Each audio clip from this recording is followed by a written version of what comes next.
The number of migrants coming into the United States has declined since the expiration of Title 42 in May, but that doesn't mean people have stopped trying. Thousands of migrants from South America are making their way through Panama's Darién Gap, a treacherous area where nature is decaying and the elements are brutal. Despite the peril, the United Nations estimates a record 400,000 people may cross the Darién Gap this year as they attempt to reach U.S. borders. Joining me now is CBS News immigration reporter Camilo Montoya-Galvez. Camilo, it's always great to have you here. Why are the migrant numbers going down? Well, let me start with this, actually, before we get to the migrant numbers going down. The Darién Gap, explain what that process is like for this 400,000 number. That's striking. So this jungle that connects Panama with Colombia, with South America, has become one of the most highly transited migration corridors, not only in the Western Hemisphere, but across the world.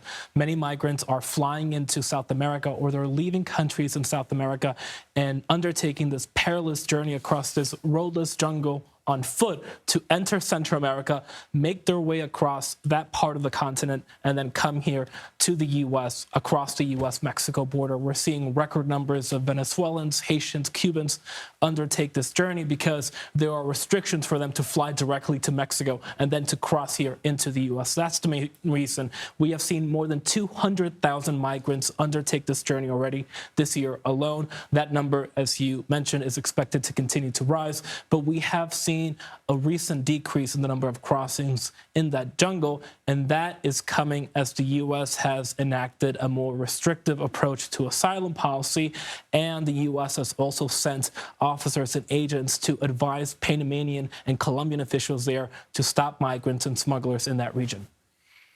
So this uptick in numbers is a result, essentially, of U.S. policy. Just as we kind of try to keep the big moving pieces in mind, there are more people coming this way because of a change in U.S. policy. What about arriving at the actual U.S. border? What's the change been there? Right. Well, as you remember, we had this widespread understanding and prediction that border numbers were going to spike after the Title 42 pandemic-era restrictions on migration lifted on May 11th. That did not materialize. In the opposite direction, we saw a significant decrease in the number of people crossing the border illegally. About 10,000 people were crossing the border each day before Title 42 was lifted. That number has dropped to about 3,000. We're seeing about 3,000 people cross the border per day in recent days. And one of the reasons, again, it's hard to just underscore one particular reason, but one of the reasons that I think we have to analyze is that the administration has changed its approach to asylum and border policy. Right now, migrants who enter the U.S. illegally across the border have to meet a very high legal threshold to avoid being quickly deported. If they don't seek asylum in a third country before coming here, and if they don't use these new programs that the administration has set up to enter the country legally. Those programs include that app that we know as CBP-1 that allows migrants to schedule an appointment to show up at a port of entry, and also this program for certain nationalities who have U.S. sponsors here in the U.S.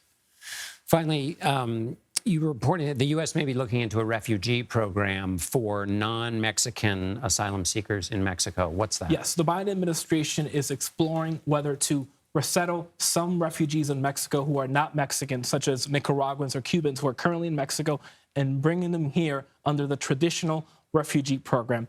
Colloquially, we use migrants, asylum seekers, refugees interchangeably, but legally, they are very different categories. Asylum seekers and migrants who cross the border without documents have to enter this years-long process, and in many ways are stuck in this legal limbo for years because they don't get a decision on their asylum cases in years because of that, how backlogged the system is.